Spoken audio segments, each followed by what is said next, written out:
conversation concludes with comparisons to this type of performance, other situations in which a single human being converses with herself in two or more characters.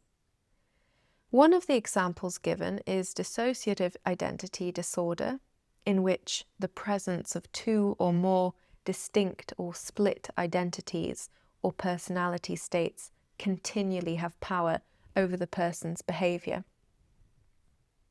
The disorder is often developed following severe repeated abuse and trauma in early childhood, before the child has gone through key developmental stages in the formation of their personality. Despite the designation of the condition as a disorder, one doctor described that, quote, "I really don't like calling it a dysfunction because it's the most functional way to help a child survive," end quote, where his patient added that, quote, "the mind saves you from yourself," end quote. Thus, in these extreme cases, the splitting of self into multiple personalities functions as a coping mechanism to help consciousness dissociate from the damaging reality. It is, in a sense, the most functional thing the brain can do in such horrifying circumstances. The dissociation from self into multiple selves is not the disorder. It is the traumatic events that took place in the first place that are the disorder. Another comparison we can make, to this condition of a single person splitting themselves into distinct identities, is to the everyday self-differentiation that occurs when we talk or mutter to ourselves, when wondering, what to do next, sometimes in second person or when giving ourselves a pep talk. A more staged version of internal dialogues like these can be found in the way authors of non-fiction might instantiate a fictional interlocutor to serve as a devil's advocate to help challenge and ultimately strengthen their running argument. And you see this in Ray Kurzweil's The Age of Spiritual Machines in his character Molly, or Conrad in Daniel Dennett's Freedom Evolves. There is also the case of children playing with toy figurines, soliloquizing on the part of each character in their play. They will readily switch between one perspective to the other in playing out a narrative between multiple characters, and sometimes sustain long scenes and conversations in this way. This is not seen to be unusual behavior, but expected and helpful to the child's development. I later became aware of another comparable situation that was not mentioned in the video conversation above, but chair work is a form of therapy stemming from Gestalt psychology and psychodrama that involves the patient taking on two different roles and conducting a live conversation by alternately inhabiting the two parts. It is called chair work because the patient is often asked to inhabit one role in one chair and the other role in the chair facing it, giving the chair a function analogous to the two sides of the microphone in my performance experiment, a switching device. There are a great many variants on this theme depending on the needs of the patient. In some cases, particularly where the patient is suffering from internal discord or a dilemma, the therapist might prompt them to take on the role of the two discordant parts of themselves. These two internal parts can then voice their arguments to each other through a staged dialogue. One could argue that Elif Shafak's Black Milk is a public staging of precisely this kind of therapeutic work. In other cases, for instance, where a patient is struggling in their relationship with a relative, the therapist will prompt the patient to take on an external role, for example, their father, as well as themselves. The patient will move back and forth between the chairs and respond from the perspective of themselves and the significant other. There are many other variations, such as self-doubling, in which the patient takes on the role of one version of themselves sitting in the chair and another version of themselves standing behind the chair and acting like a narrator or out-of-body self who describes the situation of the self that is sitting in the chair. According to Scott Kellogg, the chair method often leads to rapid and transformative healing. A particularly poignant case he cites comes from Paul Chadwick's work with severely mentally ill patients who often have a highly negative self-concept or view of oneself. This negative self-perception can highly exacerbate damage to mental health, yet it is often difficult for the therapist to convince such patients that their self-concept could have become distorted in any way, because the patient feels they have had overwhelming evidence confirming that they are in some way a bad person. So to subtly challenge this belief, the therapist can use the two-chair method to help draw out an increased sense of self-complexity for the patient. Self-complexity is the degree to which a person sees themselves occupying multiple roles. So it starts with the therapist asking the patient to name one good thing they did. In one chair, the patient is asked to affirm the negative description of their self-concept, like they could be sitting in the chair and saying, "I'm a bad person." In the other chair, they are asked to affirm the good deed. For example, in that chair, they have to say, "Well, I opened a door for someone carrying a lot of things." The patient is asked to repeat this process, flipping back and forth between the chairs. From the patient's perspective, before the therapy, they could only possibly see themselves in one way: a bad person. After the therapy, they could see themselves as a bad person and as someone who opened a door for somebody else. Suddenly, the view of the self is not so simple, and the latter appears to contradict some of the forceful effect which the former previously had. Further, because there is no dialogue between the two roles that the patient briefly occupies, the negative affirmation cannot immediately destroy the relatively positive affirmation, as would normally occur in the patient's mind through extreme self-criticism. In this case, the chairwork therapy has enabled the patient to acknowledge and train a new character that previously did not exist as far as the patient was concerned. What Kellogg calls the drawing out and then strengthening of a voice in the chairwork therapy. Finally, the performance of multiple alternating personas and perspectives has been explored more broadly within contemporary art, as in Andrea Fraser's performance video installation, "This Meeting is Being Recorded." In the video, the artist performs the roles of 7 different white women engaging in a conversation addressing racism through collective self-examination. Rather than being improvised on the spot, however, the dialogue is taken directly from the transcripts of real meetings that took place between the artist and 6 other participants. When it came to making the video work itself, Fraser gives 3 reasons for her decision to act out the characters and perspectives of all participants herself. 1, to assume full responsibility for the content of the video and protect the identities of the participants.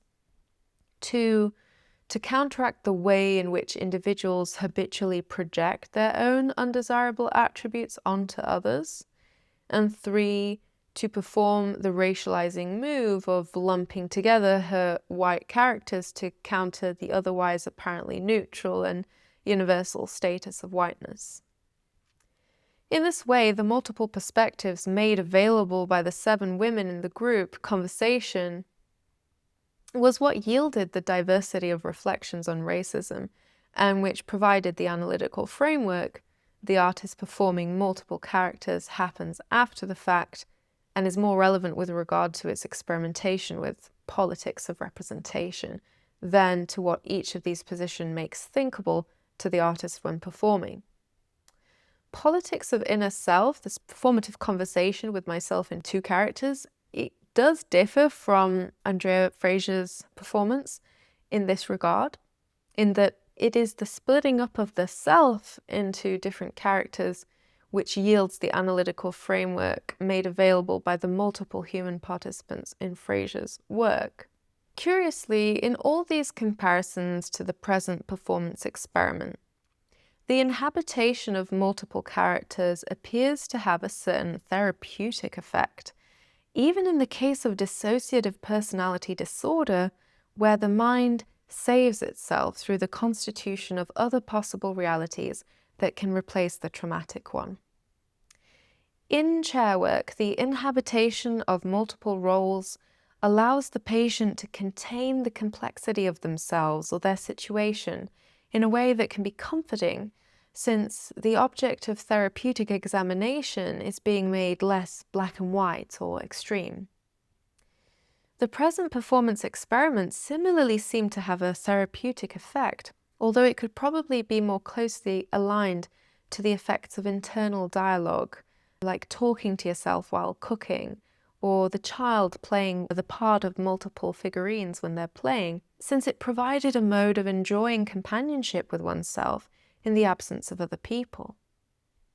Nonetheless, as in chair work, the performance allowed me to draw out ideas that would not have been possible through the habitual character alone.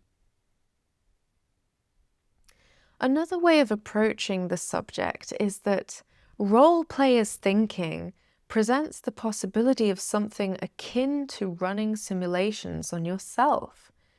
After generating some ideas, you can decide which you like, which you do not. This would be hypothesizing or speculating through being. You would have the freedom then to entertain trains of thought, even opinions, that you could afterwards readily discard or keep. It is also tempting to consider whether applications of the practice of multiple character inhabitation could have therapeutic effects for society more widely. Could a space be instituted in society where alternative positions could be freely inhabited, opinions humoured, thoughts entertained? A space that suspended the overinflated attribution of persons to ideas, and vice versa. An institution that protected hesitation, doubt, and lack of resolution as valid states to adopt in a sustained way. Perhaps that is what art is meant to do, offer the possibility for just such a space. Before I summarize the main points of this section, I would like to point out that this was only a first iteration of what could be a series of dialogic performance experiments in character. Some possible variations include repeating the experiment with a different second character, or dispensing with the habitual character in favor of two new characters, gradually transitioning between the two characters as opposed to a snap shift, allowing the characters to speak in different languages, including more than two characters in the conversation. There could be more. Staging an unprepared conversation in two characters for a live audience, inviting questions that could be addressed to either character. So there are potential variations on this model that could be explored further. Throughout this research, the question arises, to what extent does the notion of an experiment differ in science and art? For instance, I have no way of proving to anyone but myself that I felt companionship in the presence of the second character, akin to the companionship I would feel with another person. I have no way of proving that I did not meticulously rehearse the entire dialogue before recording it. Perhaps this is where an artistic performance experiment might stop resembling a scientific one. The scientific requirement of repeatability is replaced by a spectacle the viewer can empathize with, consider, run hypothetical thought experiments on, but not necessarily rely on as empirical data. In some cases, however, I have tried to overcome the problem of repeatability by instructing others in my methods. It turned out this is exceptionally difficult, though not impossible, to achieve in practice, because art usually involves highly specific and often idiosyncratic skill sets. By the end of the performance experiment, this conversation that I had in 2 characters, I felt nourished and invigorated, just as I might feel after an engaging conversation with a friend. Not only did I feel less lonely when alone, by internalizing the model of a distributed self, but I had learnt new things from the second character. For all the complaints about her subordination, she often dominated the discussion, speaking more eloquently and expertly than I. Where I fumbled about awkwardly looking for the right word, she delivered a more comprehensive and well-rounded diagnosis of the situation. Several times she surprised me with what she had to say. She forced me to reorientate myself towards our respective statuses as characters. She came up entirely by herself with a notion I had never thought of before, a politics of inner self.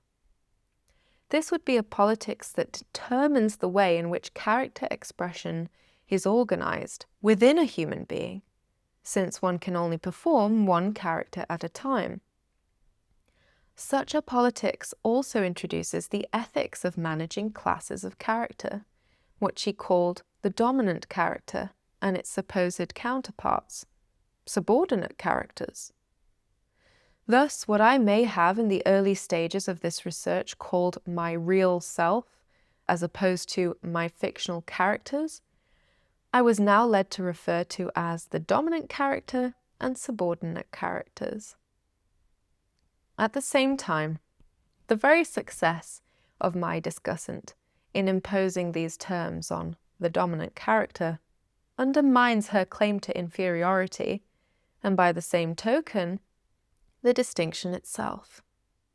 Still, even though, as will be seen in the next section, I problematize this binary between dominant and subordinate characters, the fact remains that the course of this research has been redirected to place greater emphasis on a politics of inner self as a direct consequence of this character's intervention.